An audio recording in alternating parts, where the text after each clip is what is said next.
All right, so today we are going to do quiz 5 study guide together. And then I will post this on Edline as well.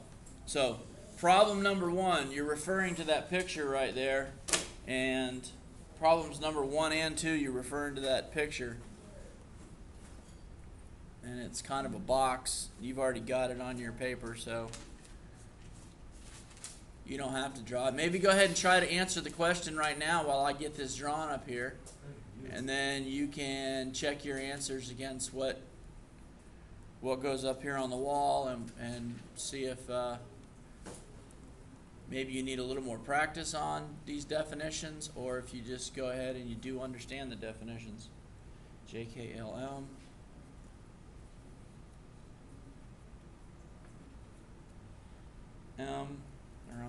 N.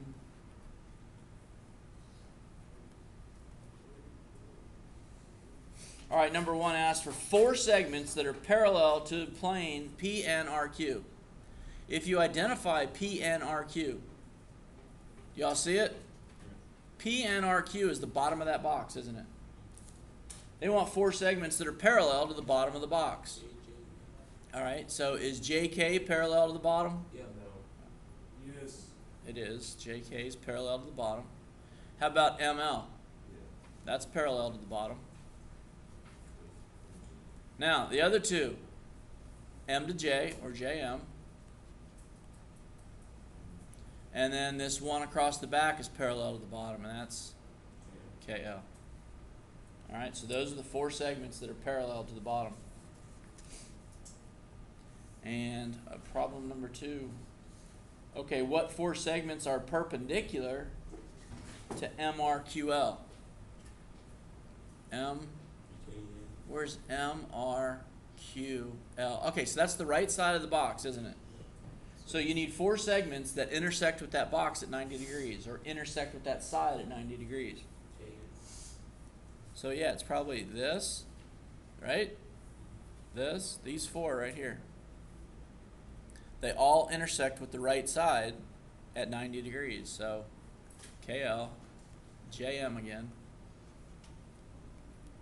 NR, and PQ. Doesn't matter which order it goes in. No, the order of the letters doesn't matter, and the order of the segments doesn't matter. But your quiz is going to be multiple choice. Just make sure you're careful when you're reading, your options. All right, so is everybody okay with segments parallel to a plane and segments perpendicular to a plane? All right, so take a look at problem number 3.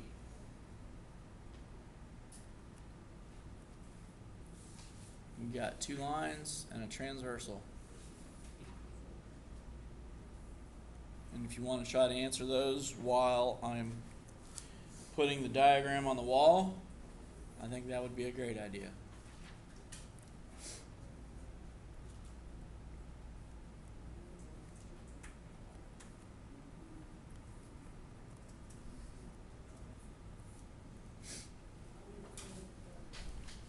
Okay.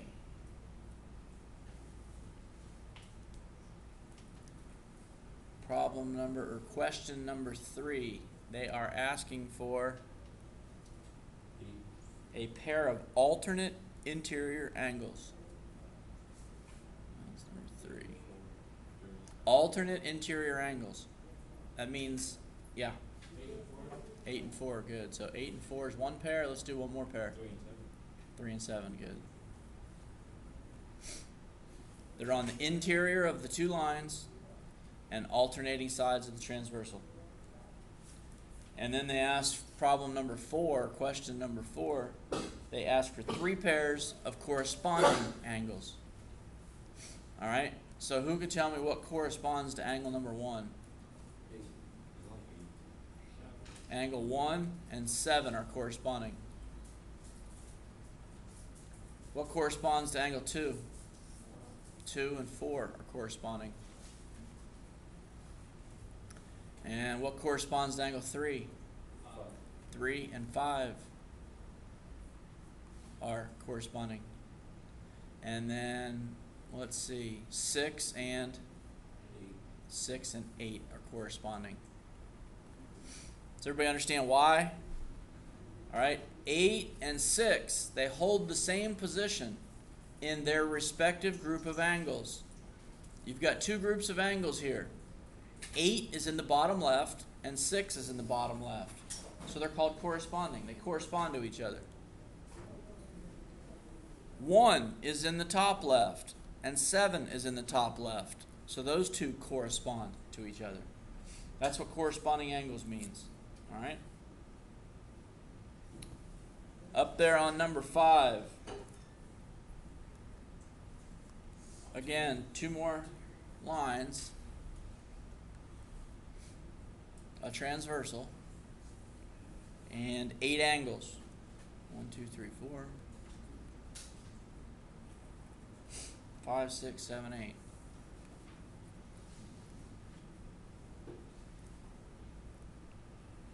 What is the relationship between angle 3 and angle 6? Angle 3 and angle 6. Alternate interior angles. Very good. 3 and 6, those are alternate interior.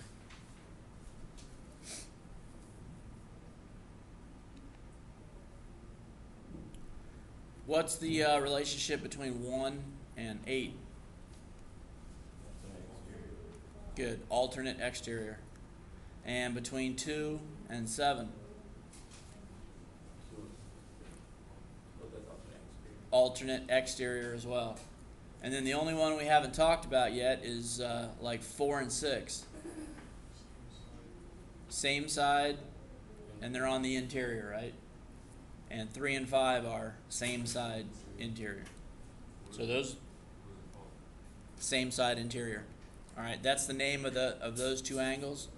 They're on the same side of the transversal, and they're on the interior region of the two lines.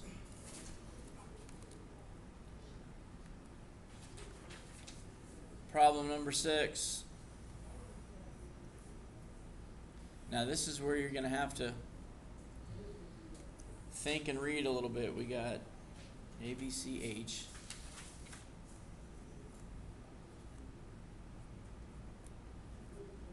G, E, F, D.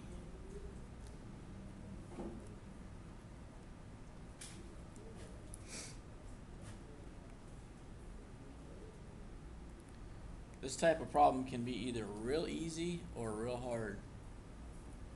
All right, number 6 says which statement is true? It says EBH and BED are same side angles, same side interior. Okay, so EBH is right here.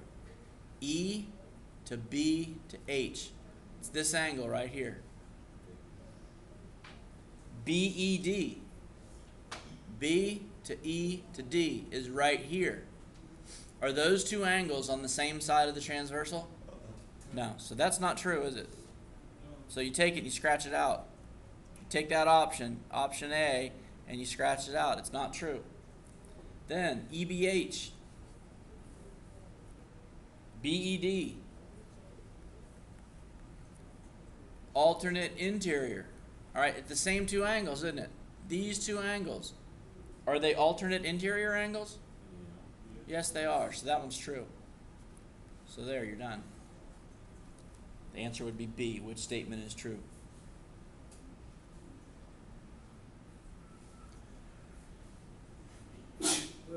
Everybody remember how to read these angle descriptions?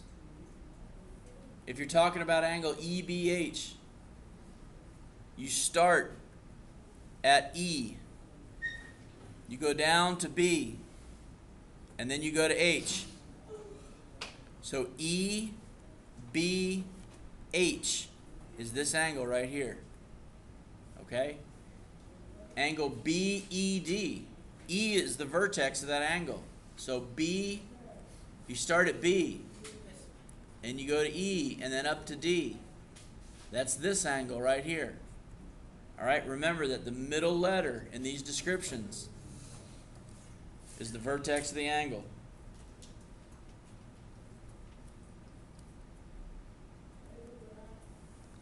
Number 7, again, 2 more lines with a transversal.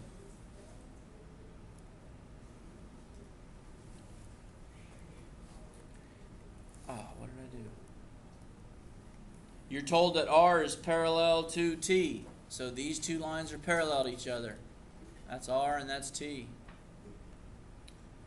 This angle is 130 degrees. Find a measure of angle 6. Diagram is not to scale. Right here is 6. Okay? So now you can kind of use the process of elimination a little bit. If this angle is 130 degrees, all right, then this angle down here is 130 degrees because those 2 are alternate exterior angles and they are congruent. If this angle is 130 degrees, these 2 next to each other form a straight line, don't they? They're called a linear pair. They have to add up to 180. So if you take 180 and you subtract 130, you're left with 50 degrees. All right? The 130 is put the 50 next to it, or the 70. I mean, you could, there's a few different ways to do it. You could say that this angle is 130, so this one's 130 because they're vertical. Then this is 130 because they're alternate interior, and these 2 have to add up to 180. So there's a bunch of different ways to come up with angle 6 right there.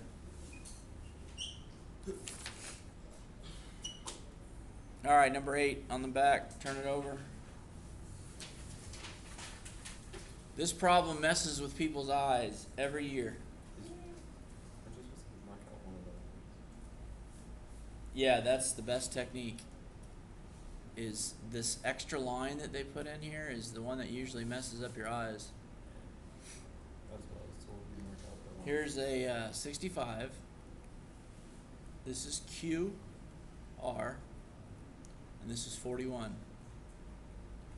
Find the measure of angle Q. So you're looking for this angle right here.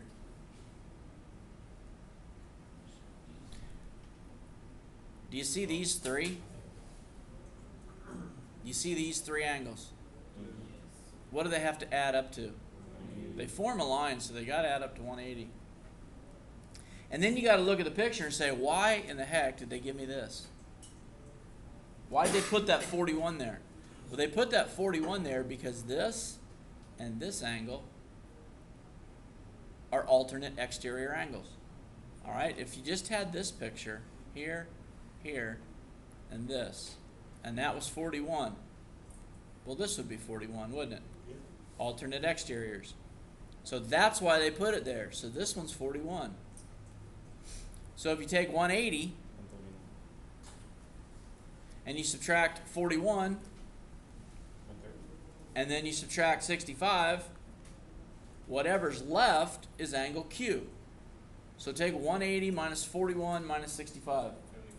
74? All right, 74 degrees. That's the measure of angle Q.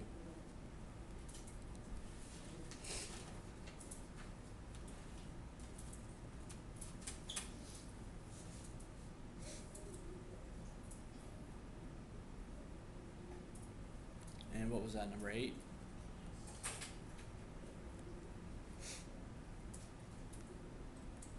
Number 9.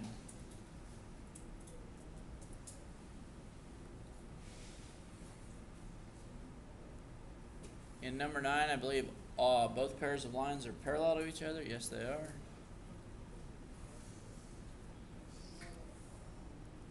The arrow's on there. If this has one arrow and this has one arrow, those 2 are parallel. If these 2 have 2 arrows, those 2 are parallel. You're given this 126, and you're given P, and you're asked to find the measure of angle P. So, there's a couple different ways you can do this, all right? If this angle right here is 126, then what is this angle right here? 126, because they're corresponding, aren't they? All right? Now, do you remember the rule about same side interiors? Okay, if you do, you'll remember that they add up to 180. If you don't, then you remember the rule about alternate interior angles. If this angle is 126, then this angle is 126. And now these two angles form a line. So they have to add up to 180. So if you take 180 and you subtract 126, you should be left with 54? 54 degrees for angle P.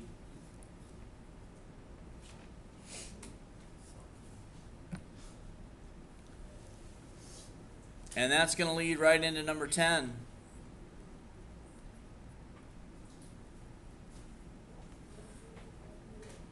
Really, the only thing that matters in this picture is this right here. This portion of it. This is a 2x, and this is a 4x plus 24.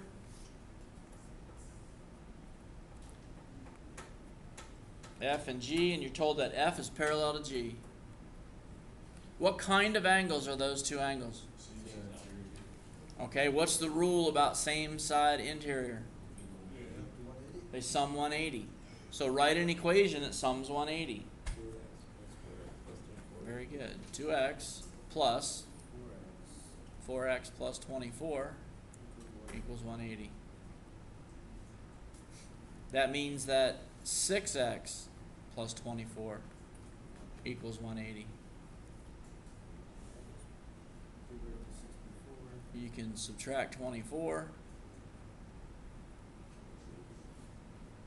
6x will equal 156? Yep. I don't know, you got the calculators. Divide by 6. 26? Yeah. X equals 26. And in the problem, they were asking you to find the value of x, so x equals 26. Say again? Very smart, very smart. Just have to put forth a little bit of effort, that's all. It's not a hard class. Just put forth a little bit of effort.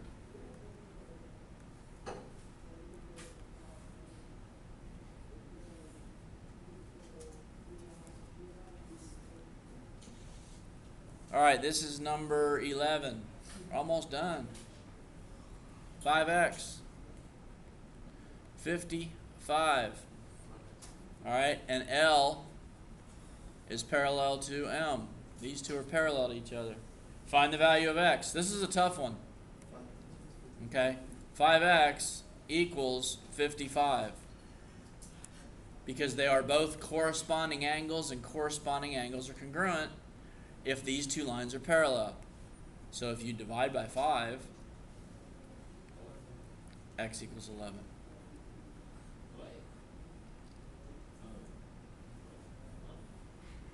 You all right? All right.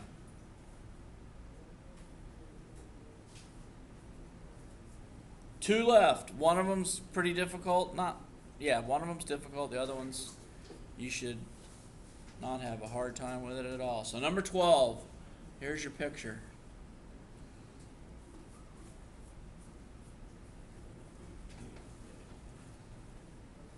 And these two connect. And you're told that they're parallel. And 69 degrees, 41 degrees, y plus 7, and x minus 2. Okay, I think the easiest thing to do on this problem, the best thing to do on this problem, is to extend this line and extend this line.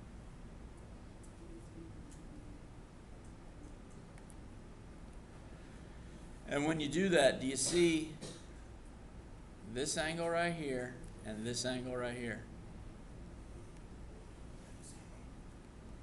They are corresponding angles. All right? They're both sitting in the upper left-hand portion of their group of angles. So x minus 2 is equal to 69.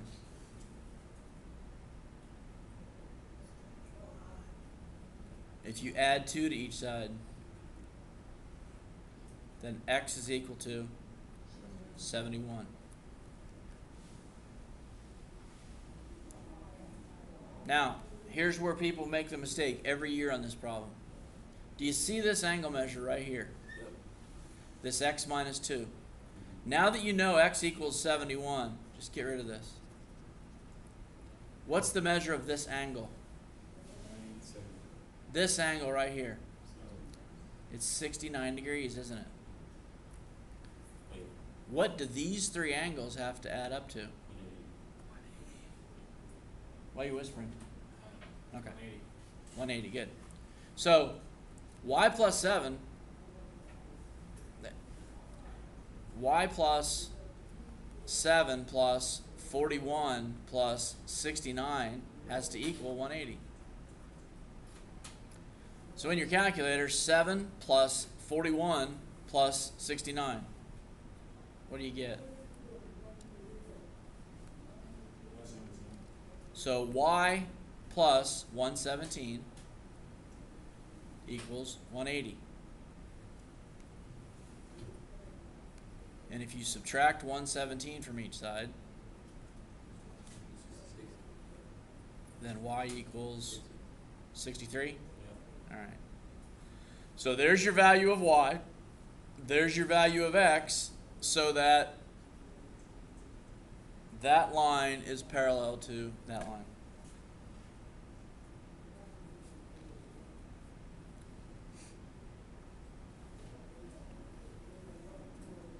And I believe in your answer choices, one of the answer choices is going to have x equal to 69.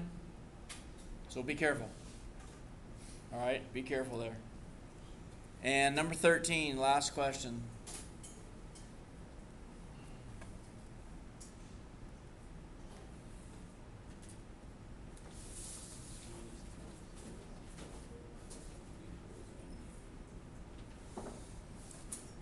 Find the value of x for which L is parallel to M. If line L is going to be parallel to line M, then alternate interior angles have to be congruent. So 4x minus 36. If L is parallel to M, then this angle equals this angle. So set up an equation of 4x minus 36 and make it equal to 156.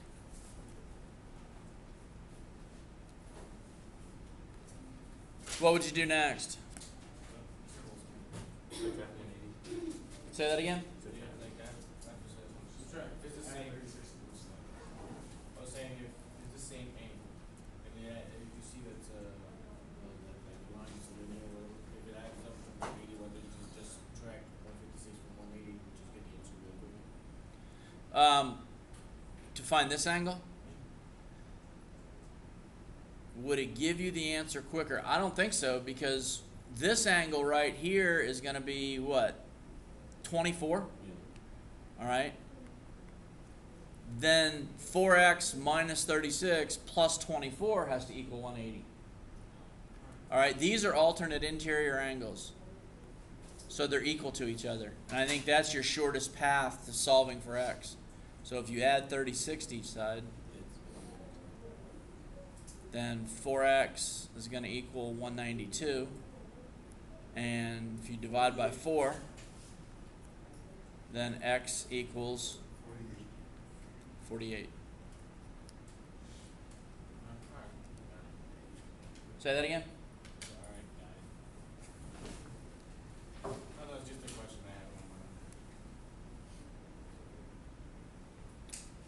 So that completes study guide for quiz 5. Does anybody have any questions? All right, so when